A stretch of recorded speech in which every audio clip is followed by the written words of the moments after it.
성경에서 하나님이 어떤 사람을 찾아갈 때는 반드시 이유가 있음을 우리는 발견할 수 있습니다.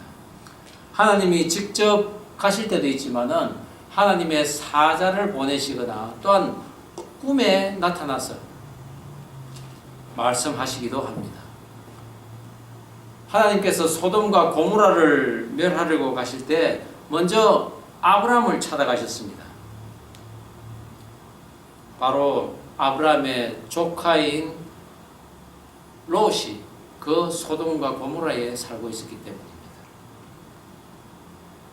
또 야곱이 가족들을 데리고 외삼촌 라반의 집에서 나와서 이제 고향으로 가는 길에 그 뒤를 쫓아서 외삼촌 라반이 그의 아들들과 함께 뒤를 쫓아옵니다.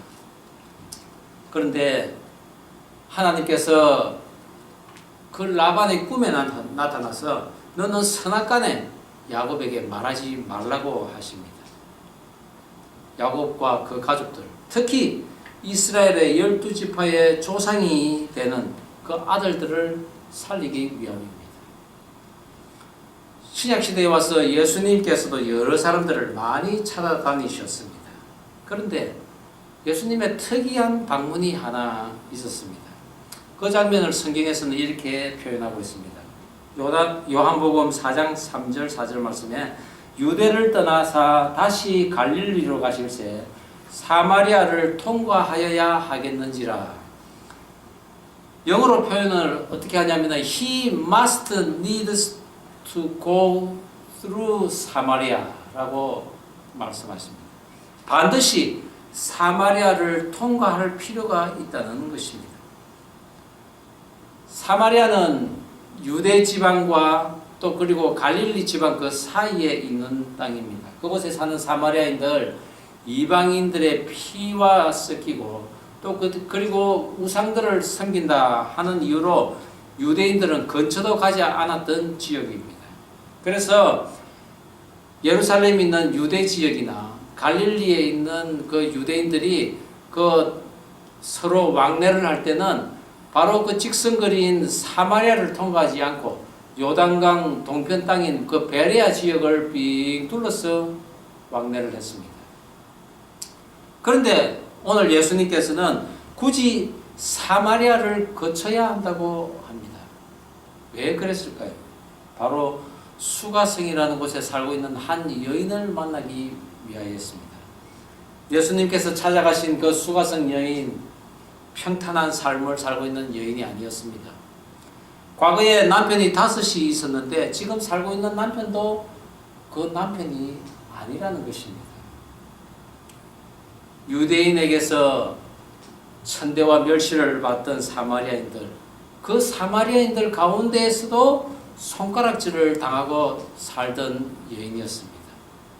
그들의 따가운 눈총을 피하기 위해 햇볕이 가장 따가운 정오 12시에 물을 길러 온 여인이었죠.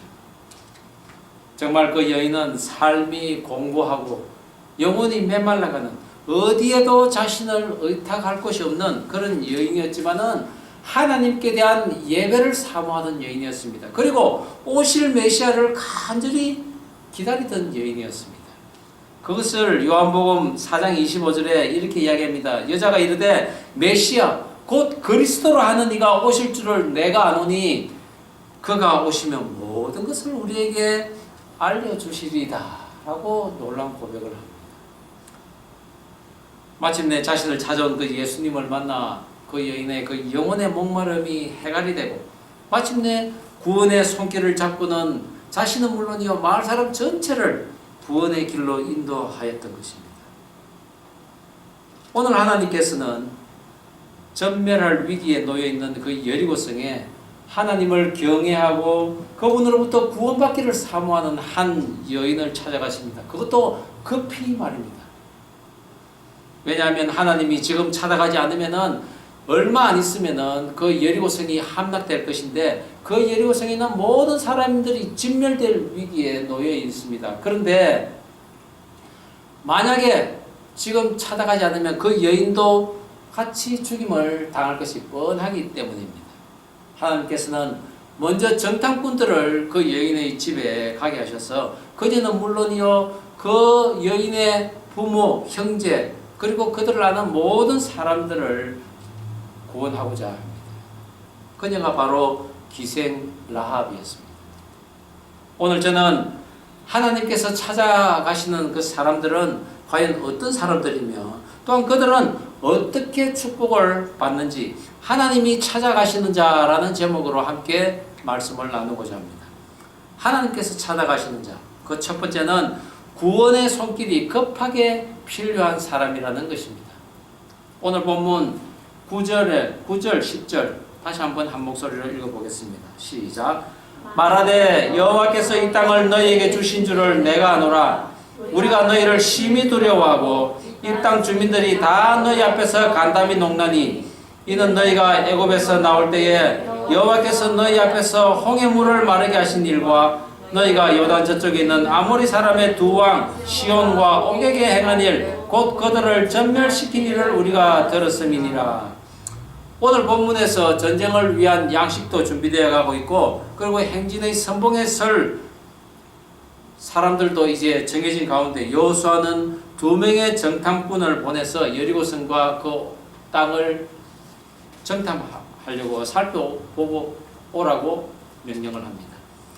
여호수아가 정탐꾼을 가만히 보냈다고 오늘 본문은 이야기하는데 이 가만이라는 헤렛이라는 히브리어는 조용히 하다, 남들도 모르게 하다라는 의미입니다. 즉 오늘 그 영어 표현으로는 secretly, 비밀리에 보냈다는 것입니다. 다른 여리고성의 그 사람들은 물론이거니와 이스라엘 백성들조차 모르게 보냈다는 것이죠. 이유가 무엇이었을까요? 혹 그 백성들 가운데 첩자가 있을 수도 있고 또 정탐꾼들이 돌아와서 옛날 가데스 바네아에서처럼 백성들을 잘못된 그 보고로 인해서 백성들을 또 간담을 서늘하게 하고 그 요단강을 건너지 못하게 할 수도 있기 때문이었습니다. 그러나 무엇보다도 거기에는 큰 이유가 있었습니다. 바로 라합을 구하기 위한 것이었죠.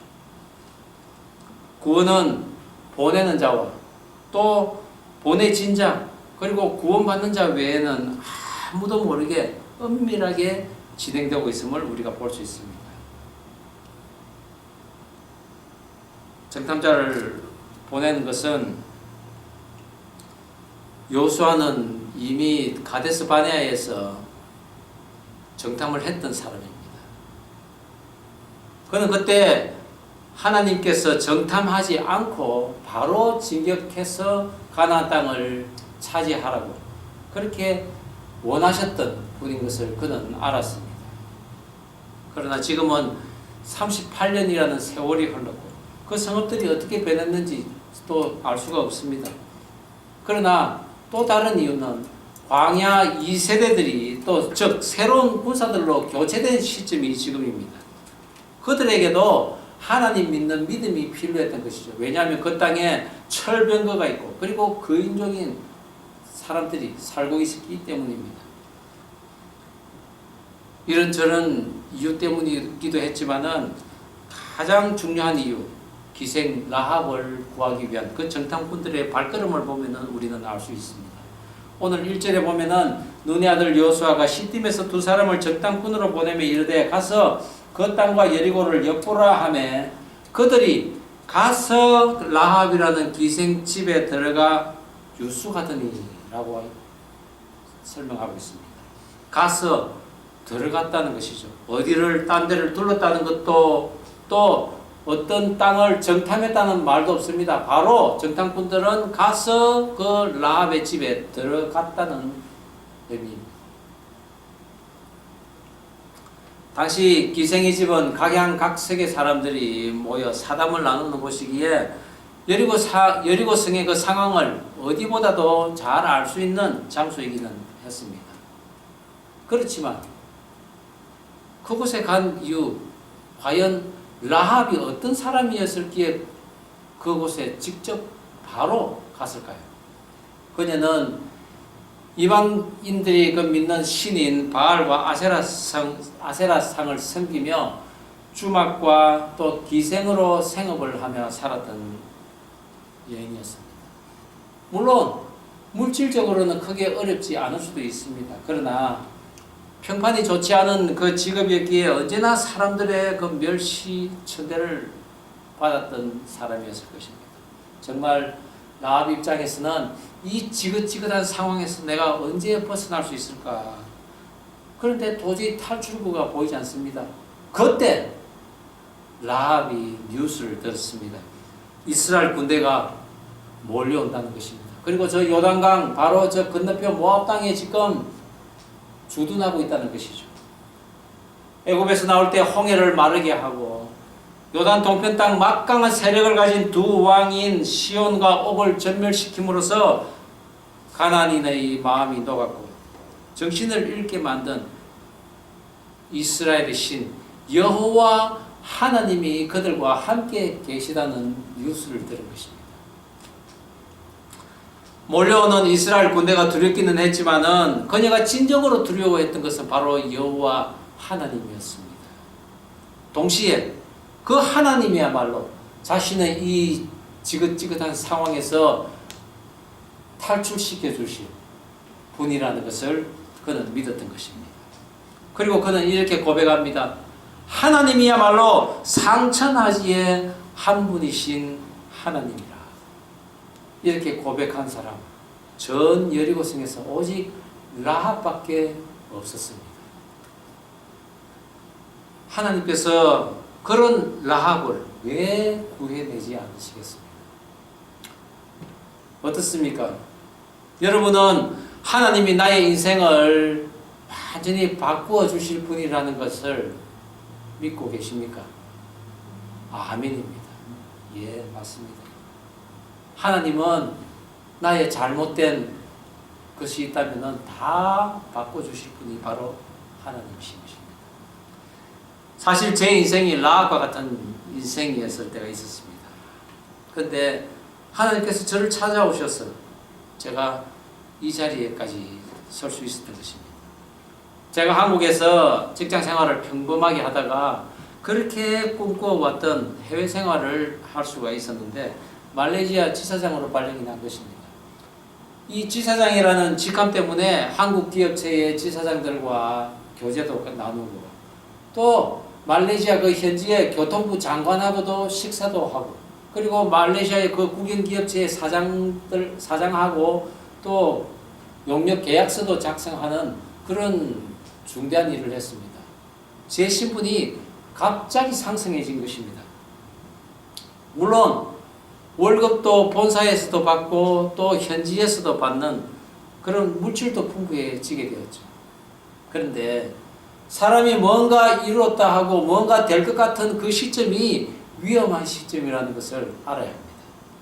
그래서 고린도전서 10장 12절의 말씀에 그런즉 선줄로 생각하는 자는 넘어질까 조심해라 라고 말씀하고 있습니다. 이제부터 뭔가 좀 잘 풀릴 것 같고 승승장구할 것 같은데 교만과 탐욕이 스물스물 제 안에 들어오기 시작합니다. 그리고 마음 깊은 곳에 자리 잡기 시작합니다. 다니던 회사를 그만두고 사업을 했는데 그때부터 정도의 길을 걷기보다는 편법과 불법의 길을 걷고 있는 나 자신을 보게 됩니다. 결국은 덫에 걸린 짐승처럼 발버둥칠수록 더 옥죄어오는 그런 삶을 살고 있었던 것입니다. 마침내 집사람이 그토록 권고하던 절대자 하나님을 찾지 않을 수밖에 없었습니다. 그런데 교회 가면은 금방 모든 일이 풀릴 것 같았는데 그렇지 않았습니다. 한 달에 한 번 내는 공과금 통지서 어떻게 그리 많은지도 모릅니다. 어떻게 그리 자주 또 오는지도 모릅니다. 아주 조그마한 징검다리를 조심조심 한 발 한 발 건너는 그런 삶을 살게 되었습니다.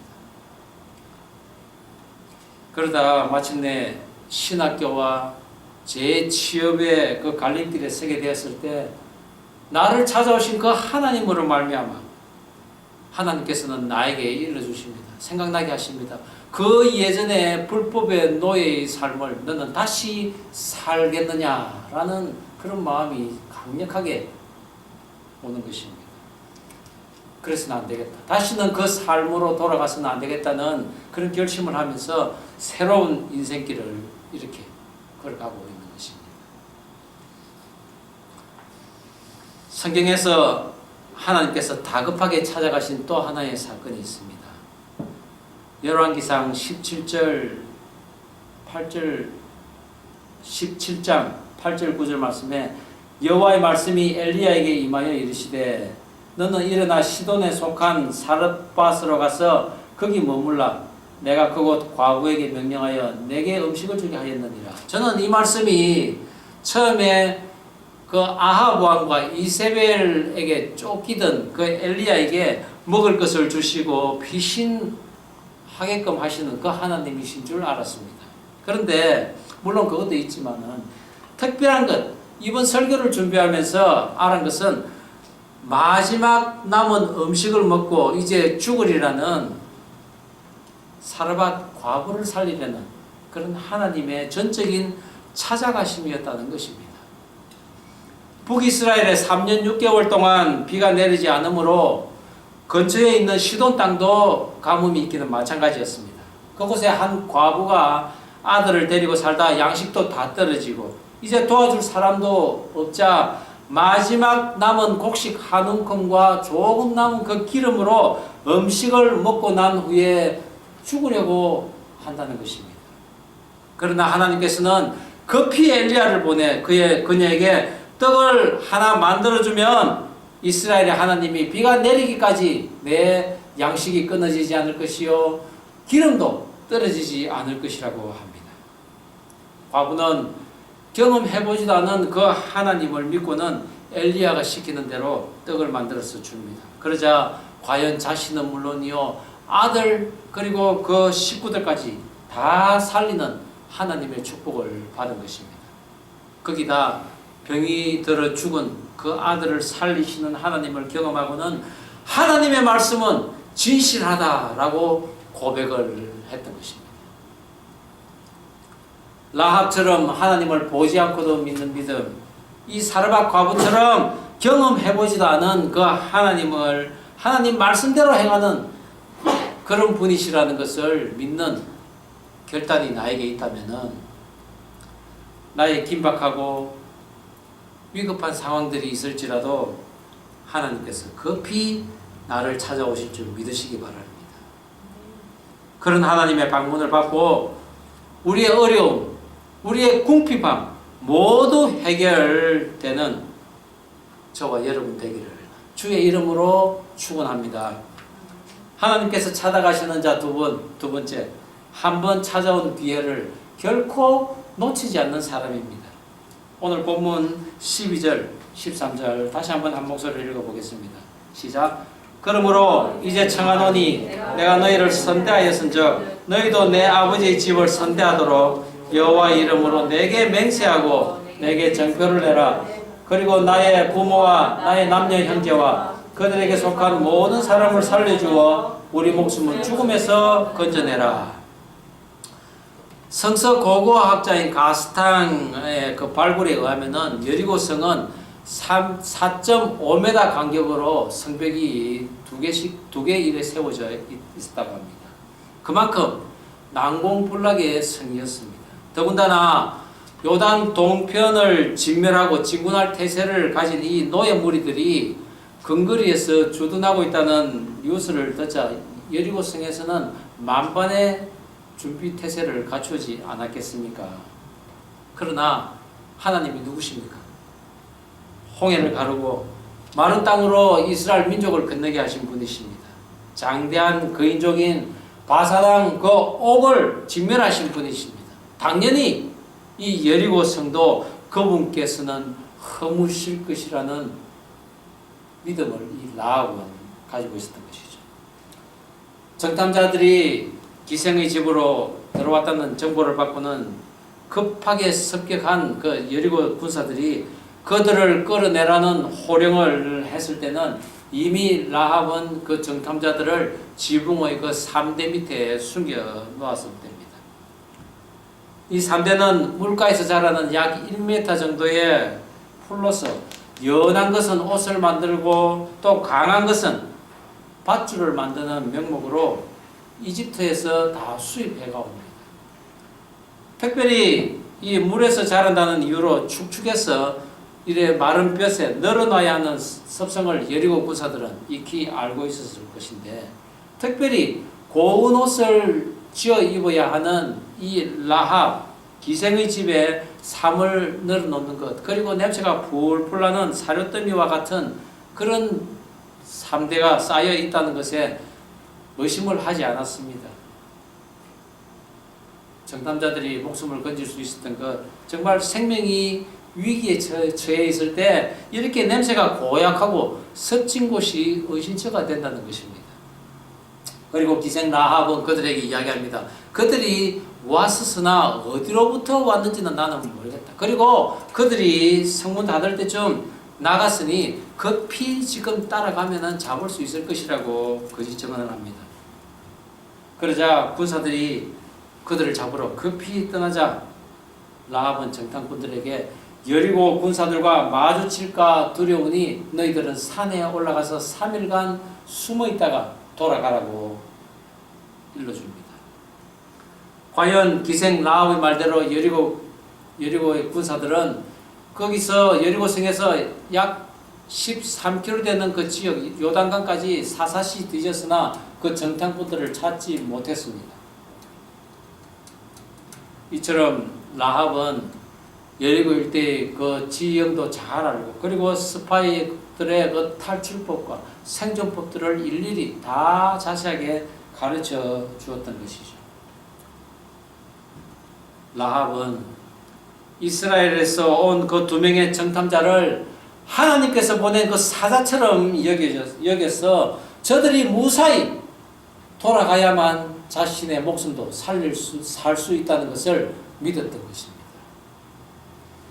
그리고 라합은 정탐꾼들에게 간청합니다. 내가 그대들을 구해준 대가로 나와 내 아버지 그리고 내 부모 형제 다 살려달라고 합니다. 그러자 정탐꾼들은 당신의 집 창문에 붉은 줄을 매달아 놓으면 그것이 표식이 되어서 우리가 이 성을 함락할 때 그 집안에 있는 사람들은 다 살 것이라고 합니다. 단 그 집 밖을 나온 사람은 우리가 책임 못 진다고 합니다. 구원받기 위해서는 반드시 그 집 안에 머물러야 할 의무가 있었던 것이죠.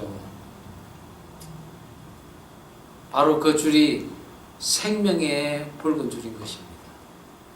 이것은 신학적인 의미로 출애굽 때 6월절 어린 양을 잡아서 그 피로 문설주에 바른 것을 의미합니다. 그리하여 그 피가 발린 집은 여호와의 사자가 넘어간다는 뜻으로 바른 어린 양의 피와 같은 것입니다. 그와 동시에 대속의 죽임을 당하신 그리스도 예수님의 그 보혈의 피로서 구원과 생명으로 인식되는 생명의 줄이었습니다. 정탐자들이 돌아간 후 지붕에 그 정탐자들을 숨겨두었던 냄새나는 3대는 더 이상 라합이 밥벌이로 준비해야 할 그 고운 옷을 만드는 데 쓰이지 않고, 그날 이후는 가족을 구원할 수 있는 붉은 줄로 변하고 있었던 것입니다. 온 가족이 그 밧줄을 만드는데 힘쓰지 않았겠습니까? 설교를 준비하면서 여리고의 그 멸망을 대비하면서 밧줄을 짜며 붉은 물을 들였을 그 라합의 가족들을 비디오를 보는 듯합니다. 그것은 어쩌면 우리의 삶도 이렇게 바뀌어야 한다는 강한 도전을 불러일으킵니다. 자기에게 한번 찾아온 기회, 결코 놓치지 마시기를 바랍니다. 자신에게 찾아온 절체절명의 그 기회를 놓치지 않은 한 여인이 또 예수님 시대에도 있었습니다. 마태복음 우리 9장 20절에서 22절까지 한번 읽어보겠습니다. 12해 동안이나 시작. 12해 동안이나 혈루증을 앓는 여자가 예수의 뒤로 와서 그 겉옷가를 만지니 이는 제 마음에 그 겉옷만 만져도 구원을 받겠다 함이라. 예수께서 돌이켜 그를 보시며 이르시되 따라 안심하라. 내 믿음이 너를 구원하였다 하시니 여자가 그 즉시 구원을 받으니라. 많은 의사에게 치료를 받았지만 낫기는커녕 오히려 많은 괴로움을 당하고 치료비로 모든 가산을 탕진하고 효과가 있기는 고사하고 정세는 더 중요해지고 있던 그런 여인이었습니다. 혈루증을 가진 사람들은 부정하다고 해서 그 당시에 사람들과 격리시키며 살았던 시대입니다. 그런 여인이 예수님이 지나간다는 소식을 듣고는 그 예수님 계시는 곳으로 달려갑니다. 그리고 그분을 직접 만났어. 직접 그분의 치료를 받지는 못하지만은 그분의 그 옷자락만 만져도 자기가 나음을 입을 것이라고 믿었던 여인이었습니다. 마침내 그 여인은 수많은 인파에게 둘러싸인 그 예수님에게 다가가기 시작합니다. 많은 사람들에게 자칫 돌팔매를 당할 수도 있습니다. 그러나 그 여인은 그 사람들을 해치고 예수님 뒤에 가서 앞서가는 그 예수님의 옷자락을 만집니다. 그리고 나음을 입었습니다.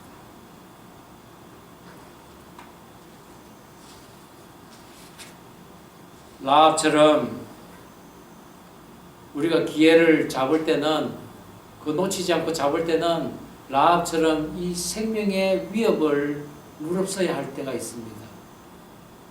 또한 이 혈루증 앓는 이 여인처럼 자칫 돌팔매를 맞을 위험도 있습니다. 그렇지만 그 기회는 조금만 늦어도 안 되고 지금 놓치면은 다시는 돌아오지 않을 그런 기회일 수도 있다는 것입니다. 나에게 찾아온 생명의 기회를 놓치지 않는 저와 여러분 되기를 주의 이름으로 축원합니다. 라합이라는 이름에는 널찍하다, 그리고 넓은 공간, 이런 의미가 있습니다. 비록 기생이었지만 하나님을 믿는 믿음과 함께 마음은 넓고 긍휼한 그런 마음, 불쌍한 이웃을 돌보는 그런 마음이 있었다는 뜻 아니겠습니까? 부모를 보면은 자식을 안다고 그런 여인에게서 자식이 태어났는데 그 자식이 누구인지 아십니까? 바로 모압 땅에서 시모인 나오미를 따라 베들레헴으로 온 그 여인에게 기업 물을 것을 제안받자 이 보아스는 그 어려운 그런 조건들 다 차치하고 긍휼한 마음으로 그 나오미의 대를 이어주는 그런 계대 결혼을 한 것입니다. 그 보아스가 바로 이 라합의 아들이었던 것입니다. 라합과 결혼한 이 살몬이라는 유대 지파 사람은 바로 다윗의 사례조이기도 했습니다. 기생 라합이 운영하는 이 생업장은 무수한 사람이 드나들며 또 숙박하는 곳으로서 새로운 소식이 언제나 가장 먼저 도착하는 곳이기도 합니다. 라합은 예수님이 대장 대신 이스라엘 군대가 몰려온다는, 진격해온다는 그런 두렵고 간담이 녹는 뉴스를 듣고는 더 이상 여리고 백성으로 살기를 포기하고 예수님의 군대를 도와 살기로 작정함으로써 3000년이 지난 오늘날 예수님의 그 예비 군대로 편입할 우리들에게 구원의 손길이 급한 자임을 우리가 바로 그런 자임을 가르쳐주고 있는 것입니다. 그러면서 나처럼 한번 찾아온 기회 결단코 놓치지 말라고 경고하면서 더 이상 고운 옷을 위한 그 3대가 아니라 하나님의 이름으로 보내진 사자들을 살리고 또 그리고 나 자신 뿐만 아니라 내 부모 형제들을 모두 살릴 수 있는 그런 생명줄을 만드는데 3대는 사용되어야 한다는 것을 가리키고 있는 것입니다. 계시록 3장 20절 말씀에 볼지어다 내가 문 밖에 서서 두드리노니 누구든지 내 음성을 듣고 문을 열면 내가 그에게로 들어가 그로 더불어 먹고 그는 나와 더불어 먹으리라 라고 주님께서 말씀하십니다. 저와 여러분이 바로 주님이 급하게 찾아오신 사람들인 것입니다. 기도하시겠습니다. 하나님 아버지, 오늘 주신 말씀 가슴에 담습니다. 그렇습니다. 우리가 구원의 손길이 급하게 필요한 자들입니다. 내 힘으로 다 살 것 같았습니다. 그리고 좀 더 높은 곳이 있지 않나 기웃거리는 그런 삶을 지금 살고 있습니다. 그러나 그것이 멸망의 길로 가는 것인 줄은 우리는 꿈에도 생각지 않고 또 살고 있습니다. 험한 인생이지만은 자포자기하며 살아갈 그런 인생일 수도 있습니다. 그러나 주님께서 나를 살리실 줄 믿고 언제나 그 주님을 사모한다면은 주님께서 나를 찾아오실 줄 저는 믿습니다. 하나님, 이 시간 나를 찾아오셔서 나의 손을 잡아 주시옵소서. 주의 강한 오른팔로 나를 붙들어 주시옵소서. 주님께서 나를 찾아오신 이 기회를, 이 구원의 순간을 제가 놓치지 않겠습니다. 꼭 붙들겠습니다. 저를 인도하여 주시옵소서. 나에게 고운 옷을 지어 입는 그런 3대가 있습니다. 그러나 앞으로는 그 3대를 가지고 나의 고운 옷을 입고 치장을 하는 것이 아니라 내가 살아남을 수 있는 그런 생명줄을 만드는 데 이 3대를 쓰겠습니다. 그런 모습으로 주 앞에 나아가오니 주여 이 시간 나를 붙들어 주시옵소서. 감사드리며 예수님 이름으로 기도드립니다.